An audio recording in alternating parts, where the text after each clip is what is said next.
आचार संहिता में होगा संशोधन, राजनीतिक दलों से कहा निर्वाचन आयोग ने चुनाव में खोखले वादे न करें। कुछ दिन पूर्व ही प्रधानमंत्री ने रेवड़ी संस्कृति का उल्लेख करते हुए कुछ राजनीतिक दलों पर कटाक्ष किया था। नई दिल्ली, एसएनबी, मुफ्त चुनावी सौगातों को लेकर देश में जारी बहस के बीच निर्वाचन आयोग ने राजनीतिक दलों के समक्ष आदर्श चुनाव संहिता में संशोधन का एक प्रस्ताव रखा है।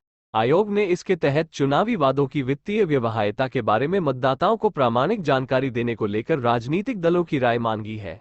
सभी मान्यता प्राप्त राष्ट्रीय और राज्य स्तरीय दलों को लिखे गए एक पत्र में आयोग ने उनसे 19 अक्टूबर तक उनके विचार साझा करने को कहा है। निर्वाचन आयोग ने कहा कि वह चुनावी वादों पर अपर्याप्त सूचना और वित्तीय स्थिति पर अवांछित प्रभाव की अनदेखी नहीं कर सकता है, क्योंकि खोखले चुनावी वादों के दूरगामी प्रभाव होंगे। पत्र के अनुसार आयोग ने कहा, चुनावी घोषणा पत्रों में स्पष्ट रूप से वादों की पारदर्शिता, समानता और विश्वसनीयता के हित में यह पता लगना चाहिए कि किस तरह और किस माध्यम से वित्तीय आवश्यकता पूरी की जाएगी। आयोग के आदर्श चुनाव संहिता में प्रस्तावित संशोधन के अनुसार चुनाव घोषणा पत्रों में रेवड़ी कलवर पर रोक की दिशा में बड़ा कदम निश्चित। सभी मान्यता प्राप्त राष्ट्रीय और राज्य स्तरीय दलों को लिखा पत्र, 19 अक्टूबर तक विचार साझा करने को कहा, चुनावी वादों पर अपर्याप्त सूचना और वित्तीय स्थिति पर अवांछित प्रभाव की अनदेखी नहीं कर सकता। चुनावी वादों का औचित्य दिखना चाहिए।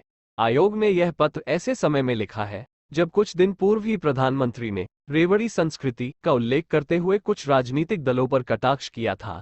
इसके बाद भाजपा और विपक्षी दलों के बीच इसे लेकर वाद विवाद आरंभ हो गया। नए नियमों के तहत वोटर्स को चुनावी वादों की वित्तीय व्यवहार्यता के बारे में बताना होगा। किए गए वादों के वित्तीय प्रभाव पर पर्याप्त सूचना मिल जाने से मतदाता विकल्प चुन सकेंगे। यदि निर्धारित समय सीमा के भीतर राजनीतिक दलों का जवाब नहीं आता है, तो यह मान लिया जाएगा कि उनके पास इस विषय पर कहने के लिए कुछ विशेष नहीं है था।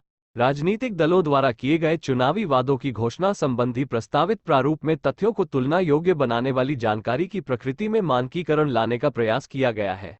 प्रस्तावित प्रारूप में वादों के वित्तीय निहितार्थ और वित्तीय संसाधनों की उपलब्धता की घोषणा करना अनिवार्य है। सुधार के प्रस्ताव के जरिए निर्वाचन आयोग का मकसद मतदाताओं को घोषणा पत्र में चुनावी वादों की वित्तीय व्यवहार्यता के बारे में सूचित करने के साथ ही यह भी अवगत कराना है कि क्या वे राज्य या केंद्र सरकार की वित्तीय क्षमता के भीतर हैं या नहीं।